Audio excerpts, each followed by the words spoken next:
Desde ataques de ira incontrolables hasta peticiones insólitas en momentos cruciales, estos relatos se adentran en las profundidades de la psique humana, revelando un espectro de emociones y razonamientos que desafían la comprensión. A lo largo de este viaje, descubriremos cómo algunos de los criminales más depravados de la historia enfrentan la justicia desde el momento en que sus acciones son juzgadas hasta el instante definitivo en que escuchan su sentencia. Suscríbete, dale like y comparte tu opinión en los comentarios. Caso número 1. Tyron Johnson. En el caluroso verano de 2018 en Florida, el caso de Tyron Johnson sacudió a la comunidad al revelarse los detalles de un crimen horripilante que culminó en la muerte de su novia Stephanie Willis y su hijo de 10 años, Ricky. Lo que comenzó como una discusión doméstica aparentemente menor por el control remoto de la televisión escaló trágicamente hasta convertirse en un doble homicidio que dejó a una familia y una comunidad en duelo. Johnson, quien en un principio alegó que el disparo fue un accidente durante un arrebato de furia, se vio rápidamente atrapado en la red de la justicia penal. Los fiscales disputaron vehementemente su versión de los hechos, sugiriendo que la naturaleza de los asesinatos indicaba una intención mucho más siniestra. Por otro lado, la defensa de Johnson tomó una ruta menos transitada, argumentando que no hubo premeditación en sus acciones, sino una trágica escalada de una situación que se salió de control. Durante el juicio, la familia de las víctimas relató conmovedoramente cómo el acto de Johnson afectó sus vidas, marcando un momento sombrío en la sala del tribunal. A pesar de las disculpas y las acusaciones de Johnson hacia el Estado por lo que consideraba un juicio injusto, la sentencia fue inapelable. Condenado a muerte, Johnson actualmente cumple una sentencia de cadena perpetua esperando el día de su inexorable final, un testimonio sombrío de cómo un momento de ira puede desencadenar consecuencias devastadoras. Caso número 2. Michael Brady. Michael Brady, un hombre con un historial delictivo que incluye múltiples cargos, se convirtió en el centro de una trama digna de una película de suspenso, pero con consecuencias trágicamente reales.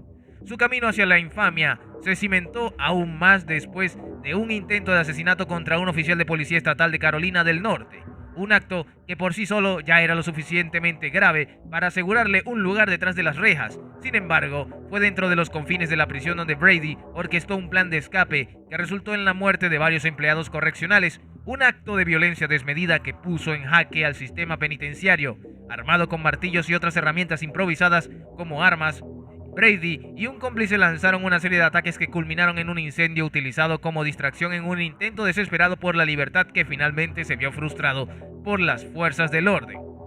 Durante el juicio, el comportamiento de Brady fue de un desapego y una falta de remordimiento que sorprendió tanto a la corte como a la audiencia. Los fiscales expusieron meticulosamente la brutalidad de sus acciones, mientras que los testigos testificaron sobre el terror infligido por Brady y su grupo. A pesar de la evidencia abrumadora y el testimonio conmovedor de aquellos afectados por su crueldad, Brady se mantuvo impasible, un recordatorio escalofriante de la profundidad de su desdén por la vida humana. Su turno para hablar en el juicio no fue una súplica de clemencia, sino una exhibición de indiferencia hacia el dolor que había causado en menos de 40 minutos. El jurado emitió su veredicto y, con una rapidez que reflejaba la gravedad de los crímenes de Brady, fue declarado culpable de asesinato en primer grado. La sentencia fue la pena capital, marcando el final de un capítulo sombrío, pero no el fin del debate sobre la naturaleza de la justicia y la redención. Actualmente, Brady se encuentra en una prisión de Colorado esperando su ejecución. Un destino sellado por sus propias acciones y la determinación de una sociedad que busca protegerse de aquellos que desprecian sus normas más fundamentales. La historia de Michael Brady es un recordatorio perturbador de que en el corazón de algunos crímenes yace no solo la capacidad para el mal, sino también un desafío inquietante a nuestra comprensión colectiva de la moralidad, el castigo y la posibilidad de cambio. Mientras Brady cuenta sus días, el mundo exterior continúa lidiando con las preguntas que su caso plantea sobre la justicia, la venganza y la humanidad misma. ¿Quieres ver más? No olvides suscribirte, darle like al video y dejarnos un comentario con tus impresiones. Caso número 3. Neil Simpson. El caso de Neil Simpson irrumpe en la crónica negra con un suceso que conmocionó a la pequeña comunidad donde ocurrió.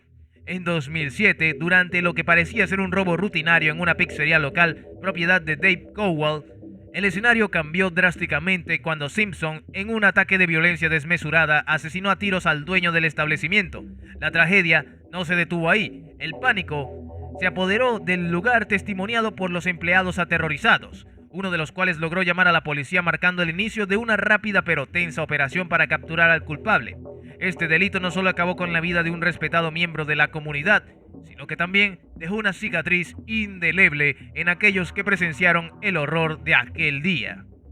Durante el juicio, el comportamiento de Simpson fue objeto de escrutinio y condena pública, no solo por la brutalidad de sus acciones, sino también por su conducta en la corte. En un acto de desafío y desprecio por el proceso judicial, Simpson escupió y maldijo al jurado, aquellos encargados de decidir su destino. Este comportamiento exacerbó la ya tensa atmósfera del juicio, subrayando la frialdad y la falta de remordimiento del acusado. Tales acciones no hicieron más que reafirmar en la mente del jurado y del público la peligrosidad de Simpson y su aparente falta de humanidad. Finalmente la sentencia fue dictada: cadena perpetua. Este desenlace cerró un capítulo de la historia local, pero dejó abiertas numerosas preguntas sobre la seguridad, la justicia y el sistema penal.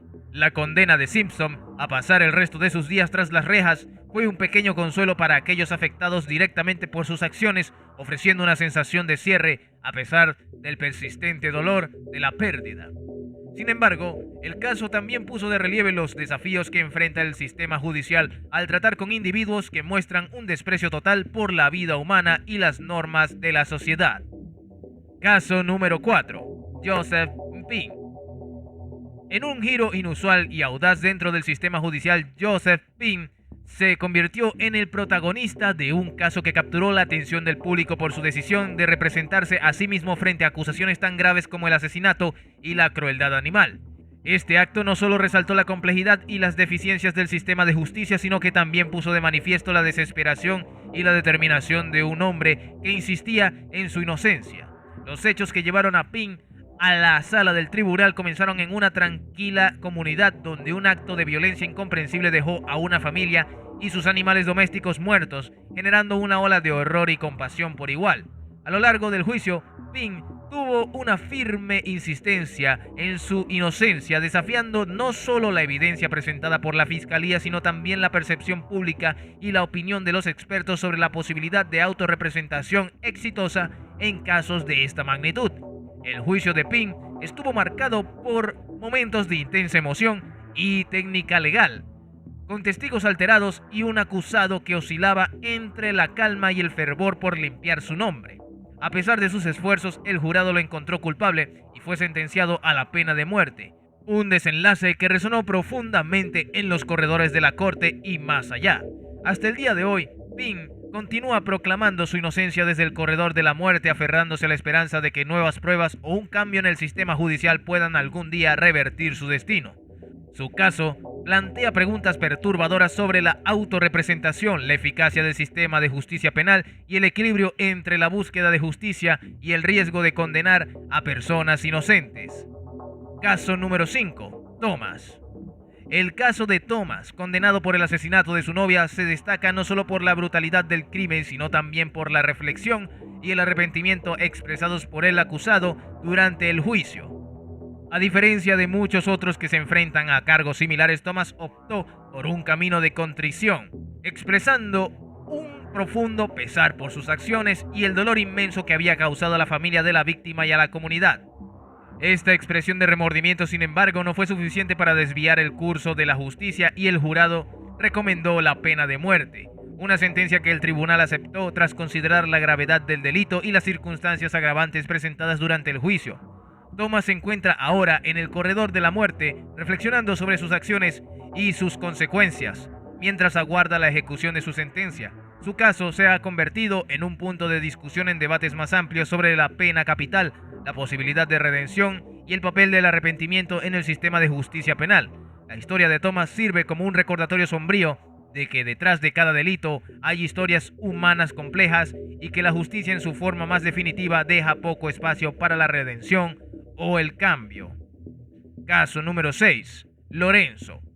En una solicitud sin precedentes que conmocionó al tribunal y al público, Lorenzo, enfrentado a múltiples cargos por asesinato y agresión, pidió la pena de muerte para él mismo, argumentando que esto le proporcionaría una forma de comodidad y privacidad que valoraba en sus últimos años. Esta petición, que desafía las nociones convencionales sobre el instinto de supervivencia y el deseo de libertad, puso de manifiesto las complejidades psicológicas de aquellos que se encuentran en el corredor de la muerte y el sistema de justicia penal que administra tal castigo. Lorenzo, quien admitió haber cometido actos de violencia inimaginables contra sus víctimas, mostró una mezcla desconcertante de autoconciencia y desconexión con la gravedad de sus crímenes.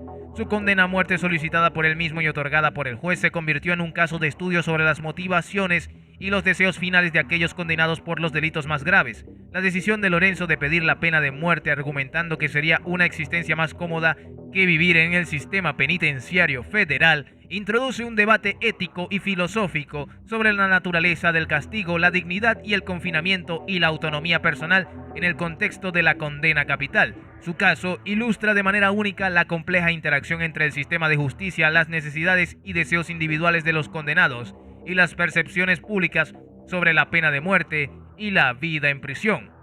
En el momento de su sentencia, la Corte y los presentes quedaron divididos entre el asombro y la reflexión sobre las implicaciones de conceder tal solicitud.